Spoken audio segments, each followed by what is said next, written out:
Hello बच्चों। तो बहुत ध्यान से सुनना जो मैं बोलने वाला हूँ। आज मैं आपको बताने वाला हूँ 75 डेज का रोड मैप, ताकि आप CIL का मैनेजमेंट ट्रेनिंग का जो एग्जाम आया है 2026 वाला इलेक्ट्रिकल ब्रांच का, उसे क्लियर कर सको। मैं स्टेप बाय स्टेप आपको जो गाइडेंस है वो बताऊंगा। तो बहुत ध्यान से सुनना, ठीक। मैं ये मान के चल रहा हूँ कि आपका जो एग्जाम है वो 30 जुलाई के आसपास हो जाएगा, क्योंकि प्रीवियस ईयर जो भी नोटिफिकेशन आया है उसके लगभग लगभग 2 महीने बाद या 3 महीने बाद एग्जाम हो गया है।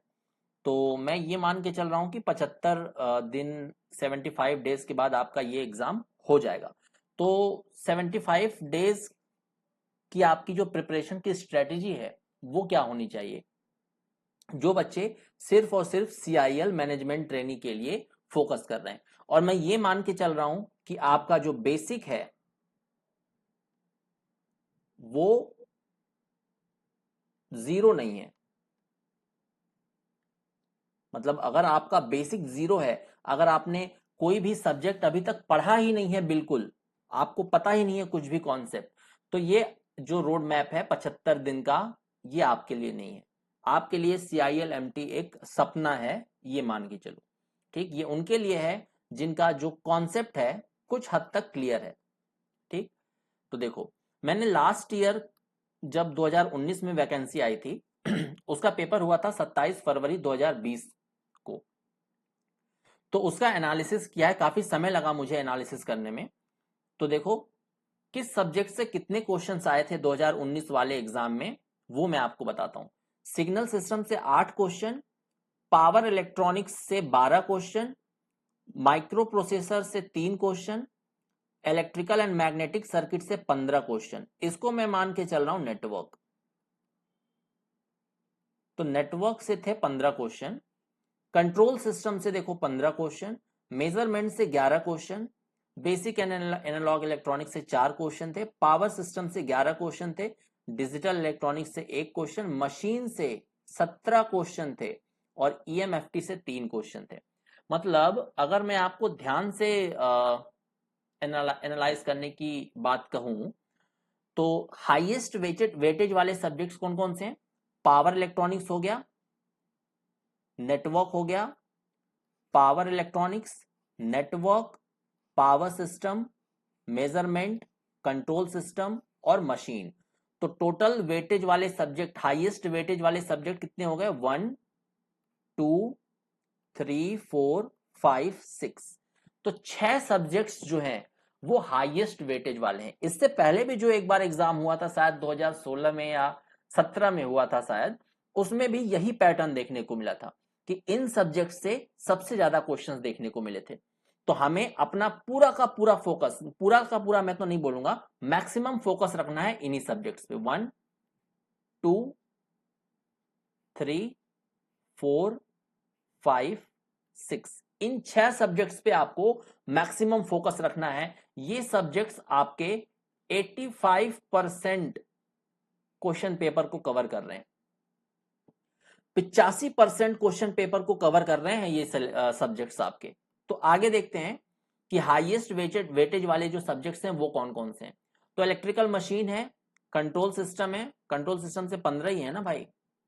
हाँ 15 है। और नेटवर्क से 15, पावर इलेक्ट्रॉनिक्स 12, पावर सिस्टम 12 और मेजरमेंट 11।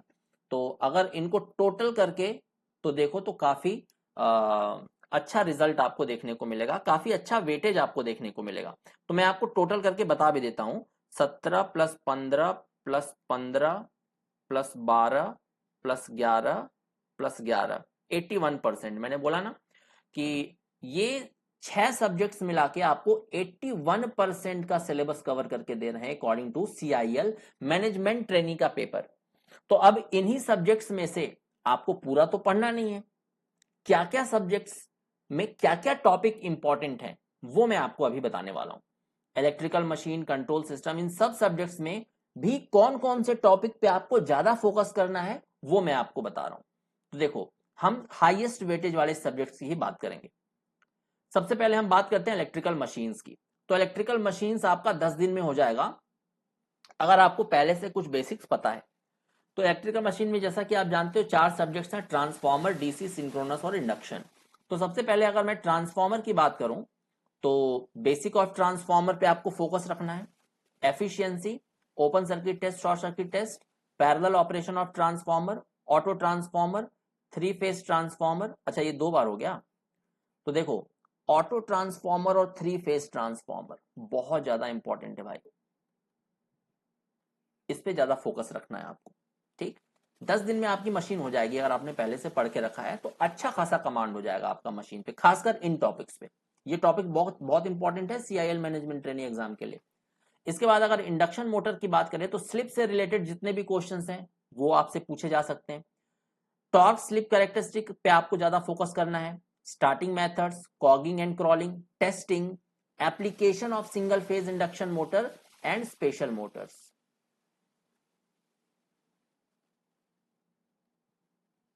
इन पे अच्छा खासा फोकस रखना है आपको।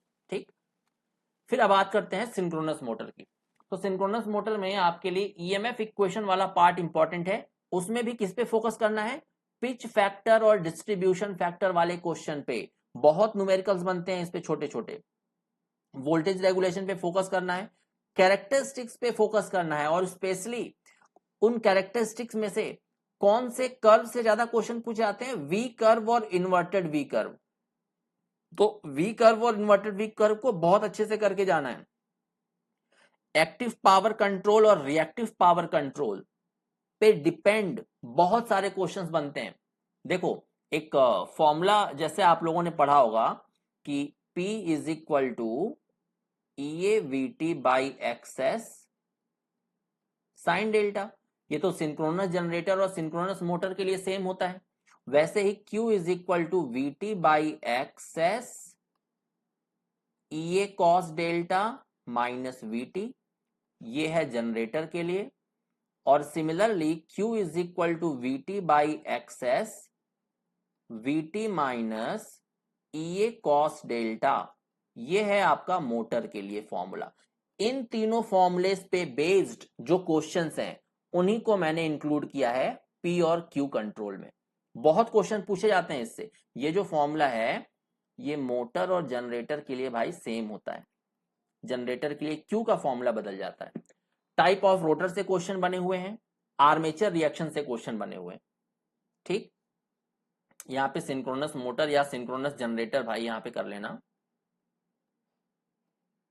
सिंक्रोनस मोटर और सिंक्रोनस जनरेटर या अल्टरनेटर बोल सकते हो। मैक्सिमम पोर्शन आपका अल्टरनेटर ही कवर करता है। आगे है मशीन में लास्ट है आपका डीसी मशीन। तो डीसी मशीन में देखो क्वेश्चंस कहां कहां से बनते हैं। EMF equation of DC machine, torque equation, applications बहुत पूछे जाते हैं जनरेटर और मोटर के, कि शंट मोटर का एप्लीकेशन बताओ, कंपाउंड मोटर का, या जो सीरीज जनरेटर है, सीरीज मोटर है, इनका एप्लीकेशंस याद रख लेना। कैरेक्टरिस्टिक बहुत पूछी जाती है, कौन सा कैरेक्टरिस्टिक किसके किसके बीच में बनता है, ड्रूपिंग कैरेक्टरिस्टिक, ये सारी चीजें। अगला है speed control of DC series machine या DC shunt machine. DC motor की बात कर रहा हूं मैं, तो उसका स्पीड कंट्रोल आपको पढ़ना है। खासकर कौन सा कांस्टेंट टॉर्क मेथड है, कांस्टेंट पावर मेथड है, इस पे फोकस रखना है। स्टार्टिंग ऑफ डीसी मोटर, जो डिफरेंट टाइप के स्टार्टर्स होते हैं, 3 पॉइंट स्टार्टर, 2 पॉइंट स्टार्टर, इस पे फोकस रखना है आपको। तो डीसी मशीन आपने कर लिया। इसके बाद बात करते हैं कंट्रोल सिस्टम की। कंट्रोल सिस्टम कल से स्टार्ट हो रहा है हमारा। 6 दिन में आपका कंट्रोल सिस्टम हो जाएगा अगर आपने पहले से पढ़ रखा हुआ है तो। सबसे पहले आपको फोकस करना है बेसिक पे, उसके बाद सिग्नल फ्लो ग्राफ जिसको एसएफजी भी बोलते हैं, इससे क्वेश्चंस बनते हैं। एसएफजी किस काम में आता है? ट्रांसफर फंक्शन पता करने के काम में। दूसरा, टाइम रिस्पॉन्स एनालिसिस से बहुत क्वेश्चंस बनते हैं, ये बहुत ज्यादा इंपॉर्टेंट है भाई, ये है very very important. Time response analysis, frequency response से उतने ज्यादा क्वेश्चंस नहीं बनेंगे। स्टेडी स्टेट एरर और एरर कांस्टेंट से बहुत क्वेश्चंस बनते हैं, जिसमें केपी, केवी, के निकालने को पूछा जा सकता है, एरर निकालने को पूछा जा सकता है, ये सारी चीजें। रूट लोकस पढ़ना है लेकिन उसका सिर्फ बेसिक पढ़ना है, डिटेल में नहीं जाना है। आरएच क्राइटेरिया से क्वेश्चन बनता है। गेन मार्जिन और फेज मार्जिन से क्वेश्चन बनता है। गेन मार्जिन, फेज मार्जिन बहुत इंपॉर्टेंट है control system point of view से। स्टेट स्पेस एनालिसिस, ये भी ट्रांसफर फंक्शन पता करने के लिए यूज किया जाता है। इससे ट्रांसफर फंक्शन आप पता कर सकते हो, बहुत आसान होता है, बहुत इंपॉर्टेंट है। कंपनसेटर एंड कंट्रोलर से भी बहुत क्वेश्चन बनते हैं, तो ये टॉपिक पे आपको फोकस रखना है। अब आप इसके अलावा जो भी टॉपिक है उस पर रिसर्च मत करने लग जाना, उससे क्वेश्चंस नहीं बनेंगे। ठीक, खासकर जब आप बोर्डे प्लॉट की बात करते हो तो इस पे बहुत डेप्थ में मत चले जाना, नहीं बनेंगे सीआईएल में क्वेश्चन, इससे बनेंगे भी तो बहुत बेसिक। और मैंने आपको क्या बताया कि ये जो रोड मैप मैं बता रहा हूं ये उन्हीं बच्चों के लिए है जिन्होंने अपना पहले से बेसिक क्लियर करके रखा हुआ है। आगे बढ़ते हैं अगले सब्जेक्ट पे। इलेक्ट्रिकल एंड मैग्नेटिक सर्किट आपका 10 दिन लगेगा पढ़ने में। अब इसमें सारे ही टॉपिक इंपॉर्टेंट हैं क्योंकि ये बेसिकली क्या है, नेटवर्क थ्योरी। और नेटवर्क थ्योरी बिल्कुल बेसिक सब्जेक्ट है, काफी बच्चे कर लेते हैं, सब बच्चे कर लेते हैं इसके क्वेश्चंस। ठीक, तो इसमें सारे टॉपिक्स आपको पढ़ के जाने हैं, ज्यादा टाइम नहीं लगेगा, 10 दिन में हो जाएगा आपका। इसके बाद आता है पावर इलेक्ट्रॉनिक्स, बहुत important. Power electronics and drive से जो क्वेश्चंस हैं वो काफी बने हैं लास्ट टाइम, तो 8 दिन में आपको पावर इलेक्ट्रॉनिक्स कंप्लीट करना है। तो देखो आपको क्या क्या पढ़ना है, एससीआर पे बहुत ज्यादा फोकस रखना है आपको, क्योंकि एससीआर के कैरेक्टरिस्टिक, एससीआर के सीरीज पैरेलल कॉम्बिनेशन से काफी क्वेश्चन पूछे गए हैं, एससीआर के कम्यूटेशन टेक्निक, एससीआर के ट्रिगरिंग मेथड, एससीआर के प्रोटेक्शन। मतलब अगर मैं बात करूं तो एससीआर को आपको डिटेल में पढ़ के जाना है। अगर डिटेल में नहीं पढ़ के जाओगे तो फिर रिग्रेट करोगे कि सर ने बोला था हम नहीं पढ़ के गए। चॉपर्स आपको पढ़ना है।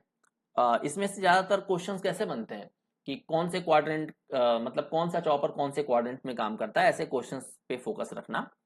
इसके बाद आता है सिंगल फेज और 3 phase rectifier.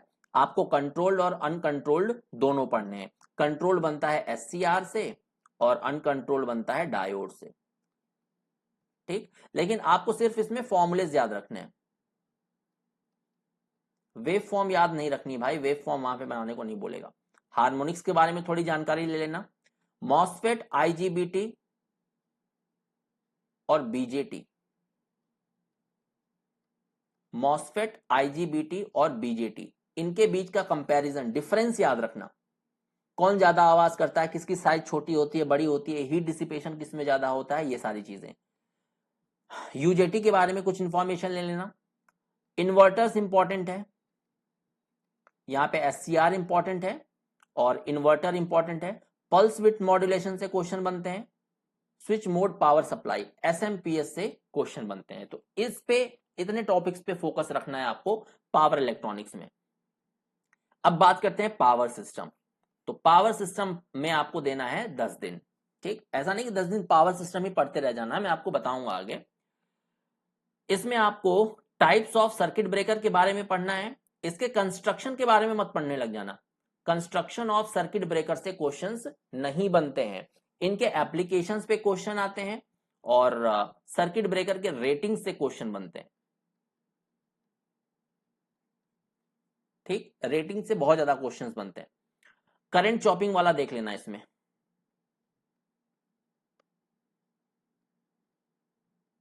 Current chopping phenomena देख लेना। इसके बाद रिलेज कितने तरह के होते हैं, ये सारी चीजें देख लेना। खासकर वो जो रिलेज हैं जो अल्टरनेटर के प्रोटेक्शन के लिए, ट्रांसफॉर्मर के प्रोटेक्शन के लिए और ट्रांसमिशन लाइन के प्रोटेक्शन के लिए, खासकर ट्रांसमिशन लाइन के प्रोटेक्शन के लिए जो डिस्टेंस रिलेज यूज किए जाते हैं ना,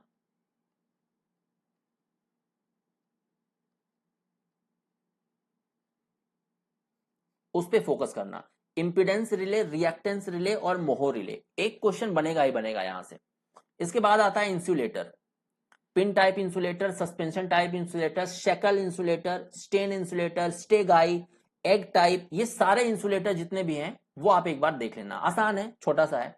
अंडरग्राउंड केबल में टोटल 6 लेयर्स होती है, मैंने अभी वीडियो बनाया था यूट्यूब पे, देख लेना, वहीं से कंप्लीट हो जाएगा आपका। फॉल्ट एनालिसिस, सभी टाइप के फॉल्ट और उनके फॉल्ट करंट का फॉर्मूला याद रखना है आपको। ठीक, और इसी में सिमेट्रिकल कंपोनेंट को इंक्लूड कर लेना। सिमेट्रिकल कंपोनेंट जो मैंने पढ़ाया है या कहीं से भी आपने पढ़ा हो तो उसे पढ़ के जाना। Zero sequence current, positive sequence current, negative sequence current, इस पे क्वेश्चंस बनते हैं। इसके बाद आता है मॉडलिंग ऑफ ट्रांसमिशन लाइन, और ट्रांसमिशन लाइन की मॉडलिंग किसके द्वारा की जाती है? एबीसीडी पैरामीटर के द्वारा। तो आपको क्या फोकस रखना है इस पे कि हर ट्रांसमिशन लाइन मॉडल में एबीसीडी कांस्टेंट्स की वैल्यू क्या है, डायरेक्ट क्वेश्चन बनता है।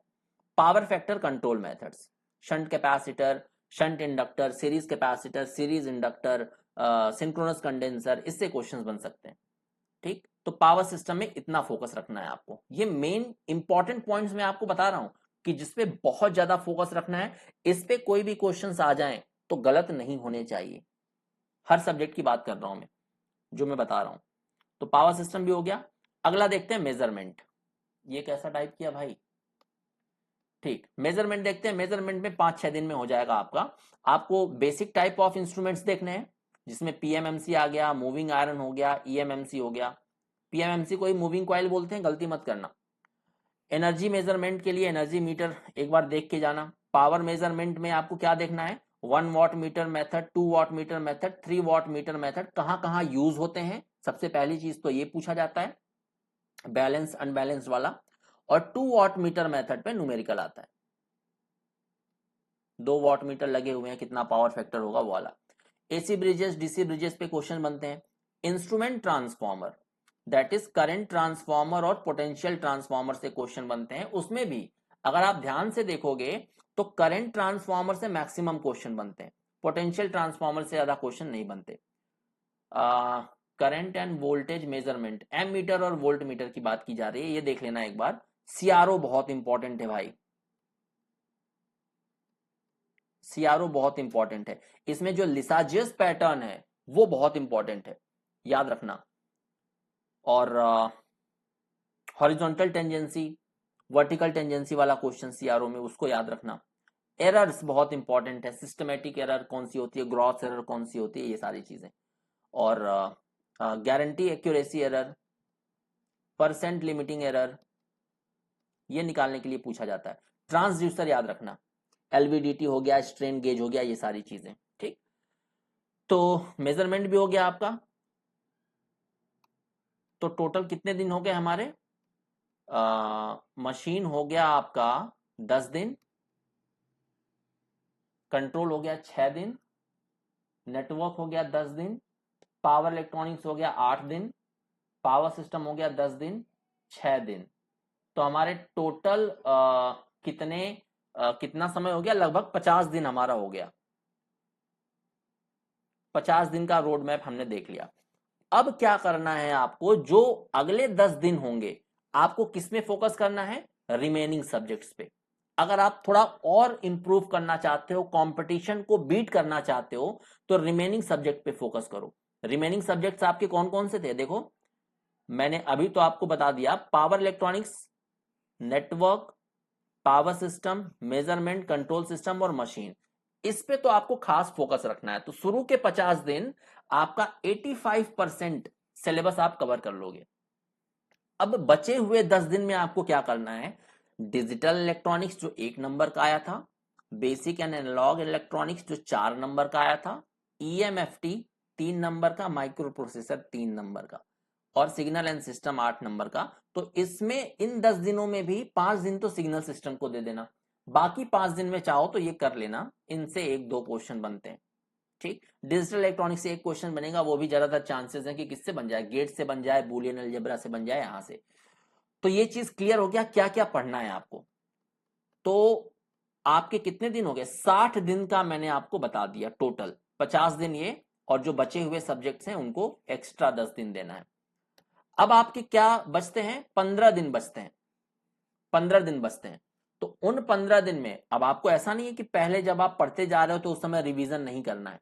जब आप अपने सब्जेक्ट्स कंप्लीट कर रहे होगे, फॉर एग्जांपल 10 दिन पढ़ रहे हो पावर सिस्टम, तो उस दौरान भी आपको क्वेश्चन प्रैक्टिस और रिवीजन कंटिन्यू रखना है, सब्जेक्ट कंप्लीट करते हुए। लेकिन जो बचे हुए 15 दिन हैं, एग्जाम से जस्ट 15 दिन पहले की बात कर रहा हूं मैं, वह उस समय आपको सिर्फ और सिर्फ क्या करना है? एक मॉक डेली देना है। एक मॉक डेली देना है और अपने कॉन्सेप्ट को रिवीजन करना है। ठीक, और ये जो क्वेश्चन प्रैक्टिस है ना, ये बचे हुए 15 दिन में मत करना। क्वेश्चन प्रैक्टिस आपको करना जो हमारे कितने दिन है, 50 और 10 60, जो 60 डेज है ना स्टार्टिंग के, स्टार्टिंग 60 डेज, उसमें आप क्वेश्चन प्रैक्टिस कर लेना। और स्पेशली किस पे फोकस रखना है आपको, इंजीनियरिंग सर्विसेज के प्रीलिम्स एग्जामिनेशन के क्वेश्चन को लगाना है स्टार्टिंग के 60 दिनों में, ठीक।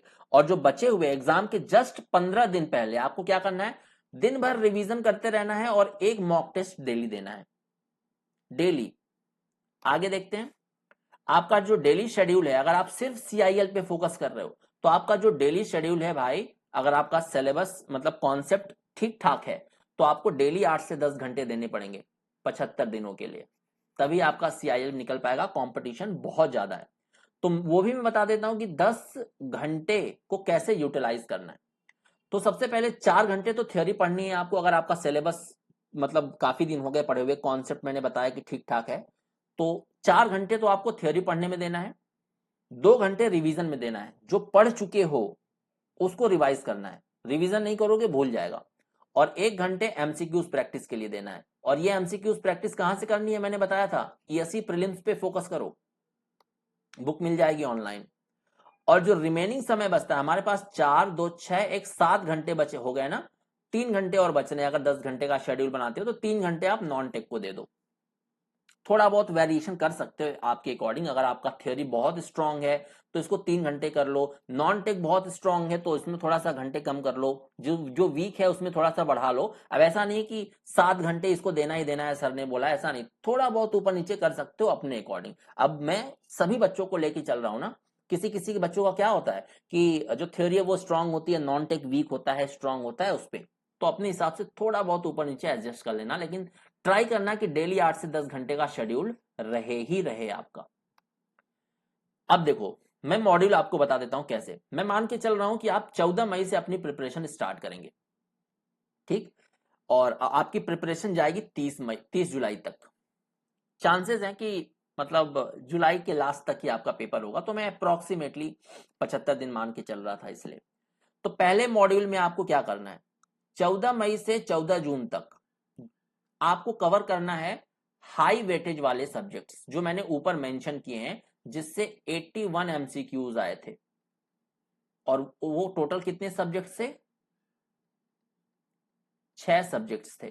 तो इन 6 सब्जेक्ट्स पे बहुत भयंकर तरीके से फोकस करना है आपको, ताकि 81 क्वेश्चंस आ रहे हैं तो 75 क्वेश्चन आप सही करके आओ। इतना ज्यादा फोकस कर लो इस पे एक महीने में। अब दूसरा मॉड्यूल में बात करता हूं। दूसरे मॉड्यूल में आपको क्या करना है, 15 जून से 5 जुलाई के बीच में जो बचे हुए सब्जेक्ट्स हैं उन्हें कवर कर लो, जो बचे हुए सब्जेक्ट्स हैं उन्हें कवर कर लो, ठीक। तो अब ऐसा नहीं है कि मॉड्यूल 2 आप शुरू कर दिए हो तो मॉड्यूल 1 में जो सब्जेक्ट्स आपने हाई वेटेज वाले किए हैं उसको बिल्कुल भूल जाओ, उसको कंटिन्यूअसली रिवाइज करते रहना है। इसीलिए मैंने शेड्यूल में 2 घंटे का रिवीजन दिया हुआ है, देख लो। अब मॉड्यूल 3 में 6 जुलाई से 30 जुलाई तक आपको सिर्फ और सिर्फ रिवीजन और मॉक टेस्ट पे फोकस करना है, रिवीजन और मॉक टेस्ट पे फोकस करना है, ठीक। जैसा कि मैंने यहां पे बताया ये 30 दिन होते हैं। अब आप मत बोलना कि यहाँ 30 दिन हो रहे हैं, यहाँ आपने बोला है 50 दिन में 6 सब्जेक्ट्स, तो थोड़ा बहुत ऊपर नीचे आप कर सकते हो अपने अकॉर्डिंग। अब मैं ये तो नहीं पता ना कि किस स्टूडेंट का कितना कौन सा सब्जेक्ट कितना स्ट्रांग है, तो मैं एक अप्रोक्सीमेट एनालिसिस लेके चल रहा हूं, सारे बच्चों को इंक्लूड कर रहा हूं ना। चलो, ये हो गया। तो अगर आप इतना फॉलो कर पाते हो तो फिर आपको सीआईएल क्रैक करने से कोई नहीं रोक सकता। यहाँ पे 81 एमसीक्यूज क्लियर हो जाएंगे कंप्लीट, और इस दौरान आपके हो जाएंगे 19 एमसीक्यूज। तो यहां से मान लो अगर आप 75 सही कर लेते हो, यहाँ पे बहुत ज्यादा फोकस नहीं है आपका, तो फिर भी मान लो आप 7 8 कर लेते हो, तो आप काउंट कर लो, अच्छे खासे मार्क्स आ जाएंगे आपके। और नॉन टेक के बारे में भी आप अपने नॉन टेक फैकल्टी से कंसल्ट करिए, उस पर भी फोकस करिए, सही है। तो आप चाहो, अच्छा एक चीज और, अब ऐसा मत करना कि मॉड्यूल 1 में मैंने 14 मई से 14 जून तक ही किया है और आपका कंप्लीट नहीं हो पाया तो छोड़ दो। आप थोड़ा सा आगे पीछे कर सकते हो डेट को, बात को समझो थोड़ा सा, है ना। मैं किसी एक पर्टिकुलर स्टूडेंट के लिए स्ट्रेटेजी नहीं बता रहा हूँ, सभी स्टूडेंट को कंबाइन करके बता रहा हूँ। थोड़ा सा जो डेट है वो ऊपर नीचे हो सकता है, बाकी आपको जो मेन चीज है वो तो पता चल गई ना कि कौन से सब्जेक्ट में किस पे फोकस करना है आपको, बस वही मेरा मोटो था। अब बात करते हैं इलेक्ट्रिकल फाउंडेशन कोर्स की। मेरा जो पेड बैच है वो इलेक्ट्रिकल फाउंडेशन कोर्स 2026 चल रहा है, जिसमें 2 सब्जेक्ट्स में पढ़ाना स्टार्ट किया है मैंने, कंट्रोल सिस्टम और पावर सिस्टम। कंट्रोल सिस्टम कल ही से स्टार्ट हो रहा है, पावर सिस्टम 1 हफ्ते से चल रहा है। तो ये जो फाउंडेशन कोर्स है इसमें हम फोकस करते हैं mainly SSC JE 2026, RRB JE 2026, ISRO, NCL, SECL, PGCIL, DT, PSUs और काफी सारे एग्जाम पे। आपको वीकली 1-to-1 मेंटरशिप सेशन भी मिलता है, कंप्लीट सिलेबस हम कवर करेंगे, प्लस रिवीजन भी इंक्लूडेड होगा इसमें। एग्जाम ओरिएंटेड स्टडी की करवाई जाती है यहाँ पे, ऐसा नहीं कि हम बड़े बड़े डेरिवेशंस कर रहे हैं, कोई फायदा नहीं है उससे, वही पढ़ो जो एग्जाम में आता है। तो इलेक्ट्रिकल फाउंडेशन बैच, अगर इलेक्ट्रिकल फाउंडेशन बैच में देखो मैं कितने सब्जेक्ट करवाने वाला हूँ टोटल, मशीन 2 बार हो गया यहाँ पे, तो 1 2 3 4 5 6 7 8 9 10 11 12 13 13 क्वेश्चंस में आप 13 सब्जेक्ट्स में आपको करवाने वाला हूं। जो हाई वेटेज के सब्जेक्ट्स हैं वो आपके कंप्लीट हो जाएंगे कब तक, अगस्त तक। मैक्सिमम 85% सिलेबस आपका अगस्त तक कंप्लीट हो जाएगा। और जो कॉस्ट है वो बहुत मिनिमम है, शायद 750-700 के आसपास आपकी फी है पूरे 1 साल की। ठीक, तो मैंने क्या किया है कि अगर कई सारे बच्चे होते हैं ना कि जिनका कुछ सब्जेक्ट कंप्लीट होता है, कुछ सब्जेक्ट कंप्लीट नहीं होता, तो कुछ सब्जेक्ट के लिए अगर उनको पूरा कोर्स लेना पड़े तो वो सही नहीं है, इसीलिए मैंने सेपरेट कोर्स भी लॉन्च किया है। जैसे मेरे 2 सब्जेक्ट चल रहे हैं, पावर सिस्टम और कंट्रोल सिस्टम, तो पावर सिस्टम का भी सेपरेट कोर्स लॉन्च कर दिया है मैंने। सेम वही फीचर्स हैं जो हमारे फाउंडेशन कोर्स में है, बस इसमें पावर सिस्टम आपको मिलेगा। दूसरा सब्जेक्ट मैंने लॉन्च कर दिया कंट्रोल सिस्टम। आप जाके ऐप डाउनलोड कर लो, डिस्क्रिप्शन बॉक्स में लिंक दी गई है, वहां से ये सारे जो कोर्सेज हैं वो आपको मिल जाएंगे, आप एनरोल कर सकते हो। ठीक, इसके बाद देखो जो मैंने पावर सिस्टम पढ़ाया है ना, पावर सिस्टम लाइव क्लास की रिकॉर्डिंग आपको मिल जाएगी, ऐप पे ही मिल जाएगी। हमारी क्लासेस रेगुलर चल रही है, अभी 7 लेक्चर्स हुए हैं, ज्यादा लेक्चर्स हुए भी नहीं है, 2-2.5 घंटे की क्लास डेली चल रही है। पावर सिस्टम भी 20 तक कंप्लीट कर दूंगा मैं। देखो ये आपको पीडीएफ यहाँ पे मैं अपलोड कर देता हूँ डेली का, जिस क्लास में एमसीक्यूज प्रैक्टिस करवाता हूँ उसमें मैं लिख देता हूँ कि एमसीक्यू प्रैक्टिस हुआ है भाई इस पे। इसके बाद आप ऐप पे जाके, प्ले स्टोर पे जाके भी EE मेंटोर X क्लासेस अगर सर्च करोगे तो आपको यहाँ पे इंस्टॉल करने का ऑप्शन आ जाएगा, ऐसा कुछ सिंबल मिलेगा देखने को आपको, लोगो। तो आप EE मेंटोर X जो ऐप है उसे इंस्टॉल कर लीजिए और अपनी तैयारी को दीजिए एक नई उड़ान। और टेलीग्राम चैनल भी ज्वाइन कर लेना, मैं डिस्क्रिप्शन बॉक्स में डाल दूंगा। तो किसी को भी कोई भी क्वेरी हो, अगर मैंने आपको सब सब्जेक्ट के इंपॉर्टेंट टॉपिक नहीं बताया ना, शुरू के जो हाई वेटेज वाले 6 सब्जेक्ट्स हैं उन्हीं के टॉपिक्स बताए हैं, तो अगर आपको जानना है कि माइक्रो प्रोसेसर भी हमें पढ़ना है अच्छे से, डिजिटल भी पढ़ना है, जो कम वेटेज वाले सब्जेक्ट्स हैं उनमें कौन कौन से टॉपिक पे फोकस रखना है, तो उस पर भी मैं वीडियो बना दूंगा। मैं ये मान के चल रहा हूँ कि आप लोग जो भी ये स्ट्रेटेजी सेशन देख रहा है उसका जो बेसिक है वो अच्छा है। अगर आपका बेसिक नील बटे सन्नाटा है तो आप इस साल का CIL बहुत मुश्किल है, अगर हो गया तो चमत्कार ही होगा। ठीक, तो चलिए मिलते हैं हम अपनी क्लासेस में। Thank you very much.